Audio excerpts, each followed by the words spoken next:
Hello, Matt here from ChemistryStudent.com. In this video, we're going to look at metal aqua complex ions. We're going to talk about what metal aqua complex ions are, how they form, common shapes of complex ions, and the differences between monodentate, bidentate, and multidentate ligands. Ligand substitution and metal aqua ion precipitation reactions have been covered in separate videos. Check the links in the description below. Before we talk in detail about metal aqua complex ions, there are a few essential ideas you need to be comfortable with. Transition metal ions are metals that can form one or more stable ions with a partially filled d subshell. In other words, ions of these metals always have at least one half-filled d orbital. Coordinate bonds are covalent bonds that are formed when the pair of bonding electrons in the bond come from only one of the bonding atoms. Tetrahedral arrangements of bonding groups can occur when four groups are bonded to a central atom or ion. The angle between bonds is 109.5 degrees. Octahedral arrangements occur when six groups are bonded to a central atom or ion. The angle between bonds is 90 degrees. Recap done? Let's go. If a positively charged metal ion is placed into water, water molecules surround the ion. Oxygen atoms in water molecules have a partial negative charge and get attracted to the positively charged metal ion, and a coordinate bond forms between the metal ion and the oxygen atom. The electrons forming the coordinate bond come from a lone pair of electrons on the oxygen atom. Only 6 water molecules can get close enough to a metal ion to form coordinate bonds with it, meaning an octahedral arrangement of water molecules forms around a central metal ion as it dissolves in water. This forms a large single species that is called a complex ion. Specifically, it's a metal hexa-aqua ion complex. Hexa-aqua because there are 6 water molecules in it. Hex for 6 and aqua for water.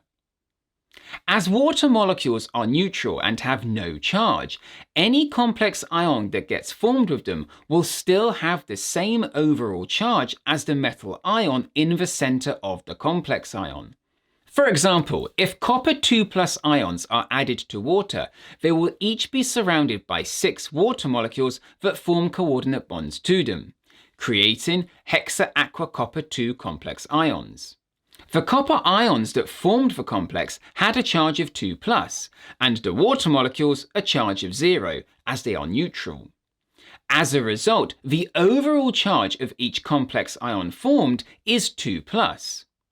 Technically, the 2+ charge is no longer considered to belong in just to the copper ion anymore. It's spread out throughout the whole complex ion.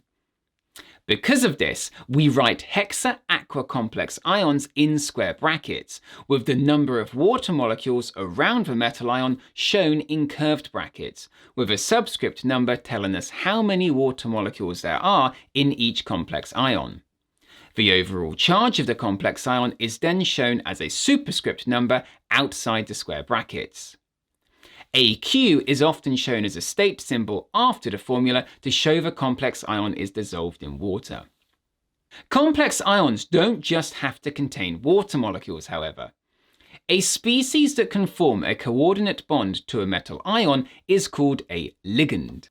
Ligands can be atoms, ions, or molecules. To form a coordinate bond, however, they have to have a lone pair of electrons. The total number of coordinate bonds between ligands and a metal in a complex ion is called its coordination number. For example, a complex ion with 6 water ligands, like CuH2O6 2+, has a coordination number of 6, as there are 6 coordinate bonds in total between the water ligands and the copper ion. A complex ion with 4 ligands, however, like CuCl4 2-, would have a coordination number of 4, as there are 4 coordinate bonds in total between the chloride ions and the copper ion.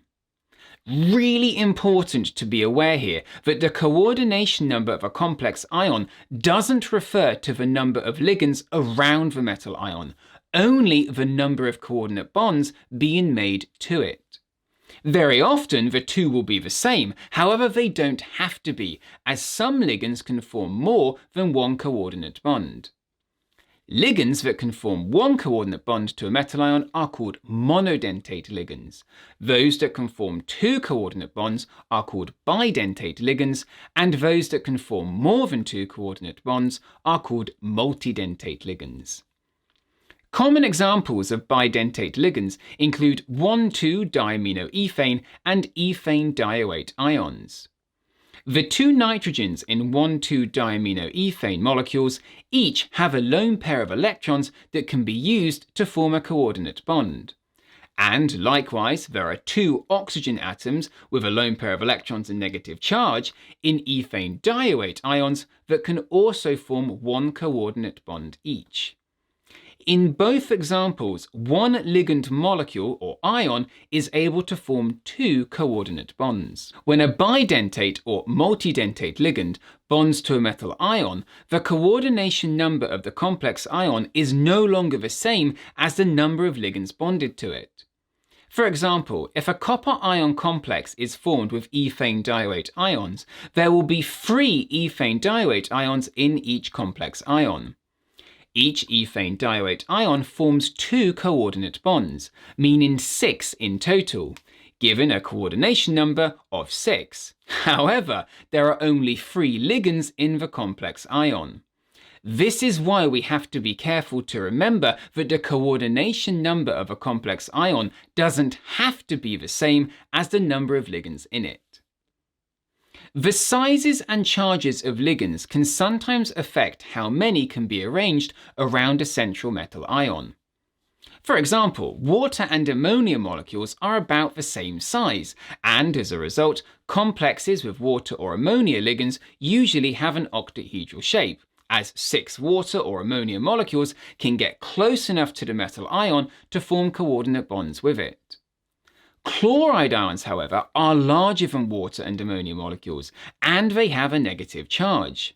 This means they repel each other if they get too close, and as a result, only 4 can fit around a central metal ion in a complex and still be close enough to form a coordinate bond with it, given a tetrahedral shape. For example, the hexa-aqua copper 2 ion, CuH2O6 2+, has an octahedral shape. However, the copper complex formed of chloride ions as ligands, CuCl4 2-, has a tetrahedral shape. The overall charge of a complex ion is determined by the charge of the positive metal ion present and the charges of the ligands in the complex ion. Water and ammonia ligands are neutral, meaning the overall charge of a complex ion formed with them is the same as the charge of the metal ion in it. For example, CuH2O6 2+ has that overall charge of 2+, as the central copper ion is 2+ and the water molecules are neutral. Chloride ions, however, have a 1- charge, meaning their charge has to be accounted for in a complex ion. For example, CuCl4 2- has a 2- charge, as the copper ion has a 2+ charge still, but the 4 chloride ions, each with a negative charge of 1-, have a combined negative charge of 4-. 2+ plus 4- equals 2- overall. Equally, the charge or oxidation state of the metal ion is important. Iron can form ions with 2 different charges, 2+ and 3+. If iron 2 forms a complex of water ligands, the complex ion would have an overall charge of 2+, FeH2O6 2+. However, if iron 3 forms a complex of water ligands, the complex ion would have an overall charge of 3+, FeH2O6 3+. So, to summarize, complex ions are formed when a metal ion is surrounded by molecules or ions that act as ligands and form coordinate bonds to it. The formula of a complex ion is written in square brackets with the number of ligands around the metal ion shown with a subscript number, and the overall charge of the complex ion is shown outside the square brackets as a superscript. Ligands have to have a lone pair of electrons and they can be neutral or charged. Ligands that can form one coordinate bond are called monodentate ligands. Ligands that can form two coordinate bonds are called bidentate ligands.